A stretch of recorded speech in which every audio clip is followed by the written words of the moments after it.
Hello. Aho mataki oyasin. Jai Bhagwan. Namaste. House. Oosh. Oosh.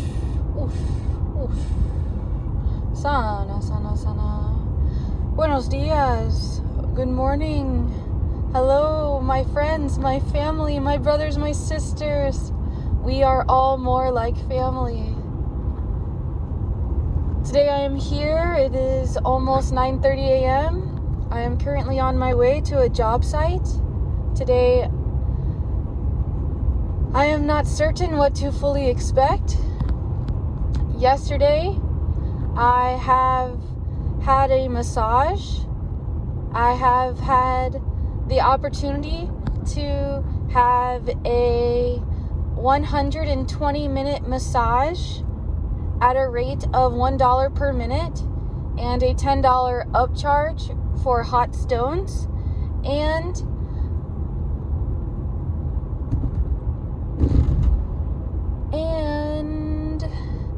I am remembering this to be possibly my second 2-hour massage ever.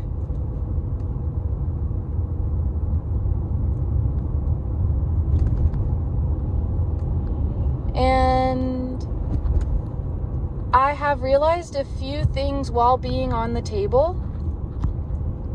One thing I have noticed is my brain kept trying to name the person who was massaging me for their name to be Fang, which is the name of the individual who has tried to touch me inappropriately on a massage table before. Therefore, it was very interesting to watch my brain attempt to name and narrate this person I am sitting with, or should I say laying down on a massage table with, as this. And therefore, I have the recollection how the body keeps the score and how it's always remembering. Therefore, when I am getting touched on the massage table, I'm having the experience of information coming up again from the past, information that has been locked inside, information that I am not feeling, information that I am not aware of, information that I am not consciously responding to. There was a particular spot on my leg where this absolute information was locked in to my body. Therefore, as I am getting pressure on this particular acupressure position, it is causing me to cry and groan and experience rage and grief in my body. Emotions that I am often not allowing to completely release themselves. I have suppressed many of these emotions. And while I'm in the experience that I am having a professional massage, I'm going in and out of different states of consciousness, which can also be narrated as different characters. One of my characters, you can say, is very spoiled and feels like is being pampered and like I am completely deserving of this because of a story that I have worked really hard, and that my arms and my entire body is hurting because of the extreme labors that I have been through. And I am also shifting into this other split, we could tease, okay, split brain jokes, okay, where this other character is like, oh my god, what am I doing buying this massage? Maybe I shouldn't be doing this unless someone else is gifting me this massage. And I am experiencing emotions of like guilt or feeling as if I am not sure if this is a wise investment. And then I have other experiences where I am ecstatic and thinking to myself, wow, I am really in need to constantly book massages so that I can be touched and massaged in these particular areas of my body where there is, my ego wants to say, severe damage. However, I am recognizing that I can be a lot worse, and I am functioning healthily as I can for my certain experiences, such as professional wrestling and car accidents and, roughhousing, or just many things that I have done. Hard labor, working as a professional landscaper and managing extremely heavy equipment for my body type or size. However, I have personally enjoyed the challenge. However, it was very uncomfortable to be resurfacing those memories of that man in St. Augustine. And it was interesting that from a mindful point of view, that I am able to notice that I am not narrating or talking about in my head about this person as their true identity, that I, Trina, is painting the picture that this person is Fang. And therefore my entire body is preparing itself, expecting to re-navigate that experience and how I will respond differently if it happens again. And in this experience, it was very relieving. It made me think about professional services of relieving individuals, and it led me to questioning about taboo things, such as a women's chest area being massaged professionally instead of it being, you could say, perverted, where the person is touching her just for his pleasure, or you could say her pleasure if it's a female masseuse. And I am swarming with many different emotions and ideas around some of these constructs that are not necessarily easy to kind of talk about. I have also been interested in discussing sexual abuse and boundaries. However, at times I am considering that the platform I am using might not necessarily support the kind of voice and information that I am interested in providing. And that can be confusing and also what feels like stifling, as if I cannot completely express myself and that I have no appropriate area to digest this information.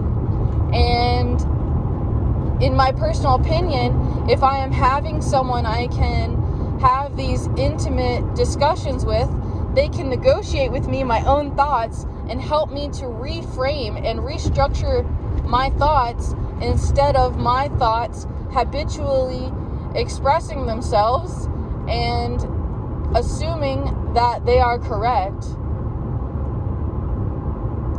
I have touched on this a little bit before. I will attempt to give this information again.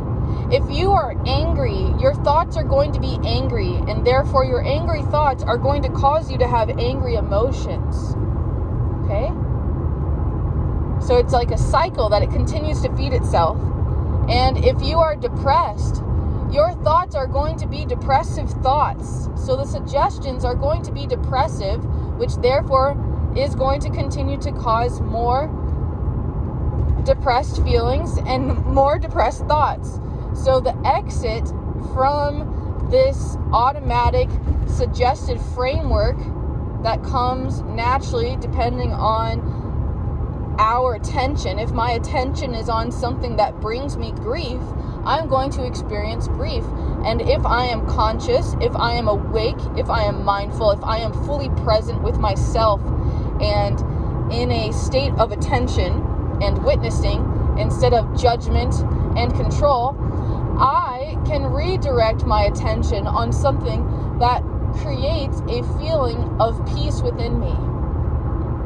I can give a few nerdy examples. One extreme example is perhaps we have a thought that says that all people are bad. The world is bad. This is what can be called a grand narrative. And grand narratives are never true, right? The world is not all bad. Things like this. And if you can find yourself in a grand narrative, there is a great easy escape from these thoughts and these identifications. However, it's going to take time to process and identify and understand ourselves. And it's important that we take this time with ourselves to really understand our emotions, our energy and motion, and how we are flowing and what the experience is. Because if we are not recollecting our own emotions and we are not understanding our own place, then how can we ever be of service to another individual if we are not grasping the concepts of loving ourselves, in which loving ourselves in this case will mean deeply listening to ourselves, our feelings, our emotions, our thoughts. And sometimes we are in need of having to speak back or counteract the thoughts, recognizing that the thoughts are not us. For example, the talker in our head, the narrator, will say, I am doing this. However, the narrative comes after the action of service. There is a book called Being No One, written by Thomas Metzinger. And it's pretty elaborative. I have yet to get my hands on the book, and I have the book on my wish list right now.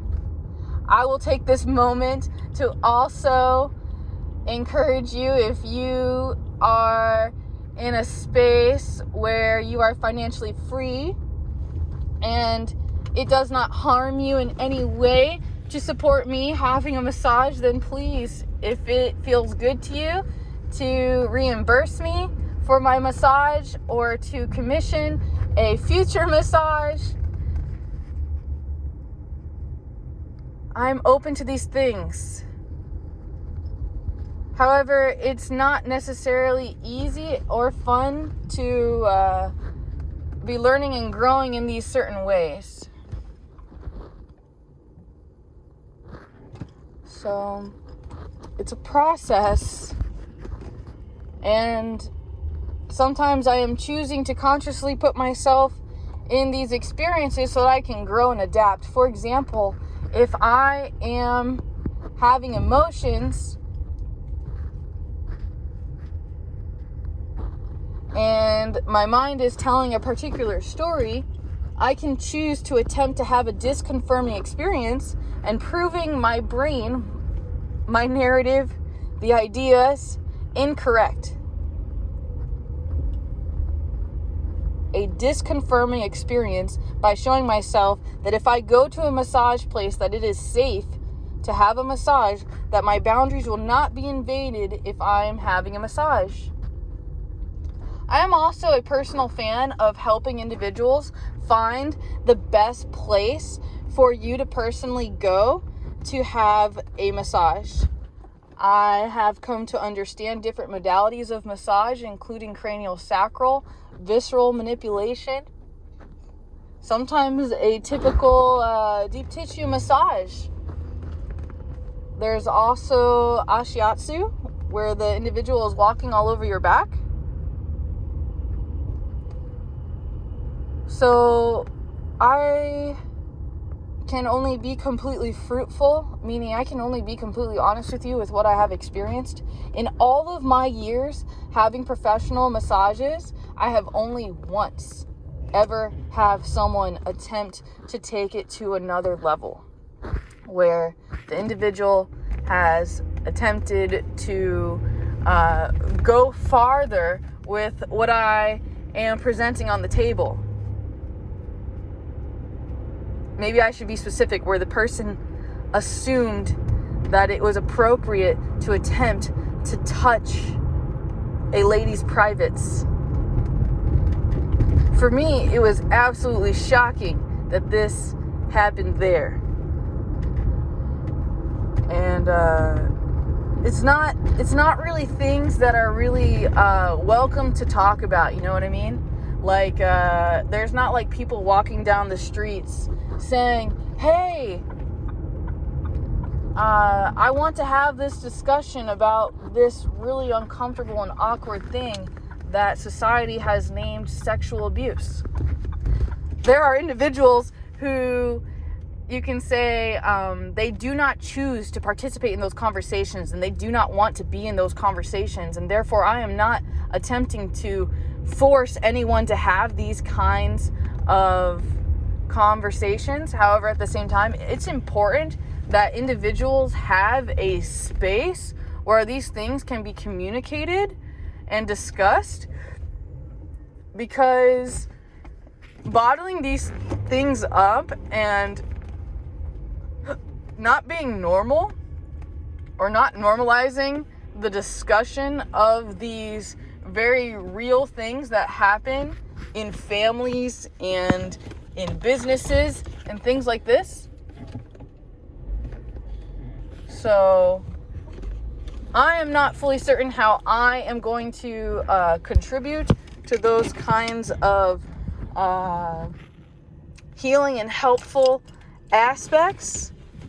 However, I am attempting to be comfortable with my own personal experience and comfortable sharing and speaking about these things, because it can be very shameful, it can be very embarrassing, it can make you feel like you're targeted.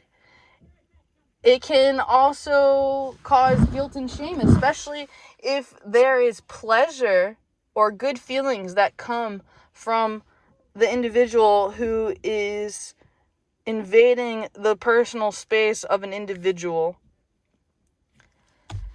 One day, perhaps on Testimony in a Tub, we can have a discussion of these things, and perhaps there can be a person who is very comfortable with what they have been through in their own personal sexual abuse. And then perhaps by me having individuals who are open and can talk about these things without crying, basically, you know, they've really healed and it doesn't hurt them anymore in any way, shape, or form, that it would be a blessing to come into contact with someone who has that kind of maturity and has really healed and forgiven and really grown tremendously. I am in constant conflict with myself of wanting to expose and share and create family and community and come together, and then also having like depression and wanting to hide and feeling embarrassed of myself and that I'm not lovable as I am, and that I have to change myself in order to be treated the way that I want to. And I will love to remove these egotistical feelings that are constantly reassuring me that I am not good enough and that I'm not worthy of a massage, or I'm not worthy of getting my needs met. And my needs can be food. It can be a clean toilet. It can be having the power, the financial ability to provide kitty litter and cat food for my precious pet that I am taking care of. And I have moved across country and done all of these immense things. I have so much love. I have so much love despite what I've witnessed and the contrast of humanity that I have witnessed. And at times I am experiencing extreme pride because I am amazed by my own heart, and I am eager to find individuals like this. But I am also attempting to humble myself and to remind myself and have compassion for myself, because I have been a person who has done low things or created behaviors from places, from really wounded areas. I have mentioned this before, that when we are wounded and abused as children, whether it's sexually, mentally, emotionally, that it completely changes the way that we look at ourselves, the self model. This is going way longer than expected. Perhaps I will do a live stream speaking on this directly. I have wanted to come here many times asking for support, and I'm not meaning just financial support, because if money can fix the problem, it's not a real problem. As much as I will love to have absolute financial security and freedom to be able to just like basically give away money and help people who are on the streets and help people eat and help people get their lives together and help people love again after what they've been through. There's so many things I want to talk about, but I'm under a lot of pressure, and I have a lot of expectations of myself, so I would like to honor my commitment to myself. This is my own self-love and how I am persevering. Thank you to those of you who are consistent and dedicated and loving and kind and loyal and understand my needs and would not snuff me out of existence, and that would happily give me a meal and a shoulder to cry on. It's more helpful than you could ever know. And I'm going to continue my process of healing and holding space for myself. And as I am doing this, perhaps you can also learn from me, perhaps by my example of being able to be completely honest and being able to have these adult conversations and being able to ask for help and being able to accept the love and the help that is offered instead of rejecting it or not using it or staying in those patterns of stories that I am no good or I can't and no one cares or things like this. And it's interesting because I am feeling like everyone has these experiences. It's just that we don't often talk about these things. We don't often talk about the painful emotions. It's not really taught that if you are building a business that you are to share any part of your triumph. But in my personal experience, I have grown to sincerely believe that it is important to be transparent, because only in being transparent will I have those who truly love, support, understand, and identify me as I am, instead of using me in their mind as a fantasy version of myself that I cannot meet their expectations. Therefore, that is not true love. Aho mataki oyasen, I have to run. Aho ho'oponopono jaipaguan.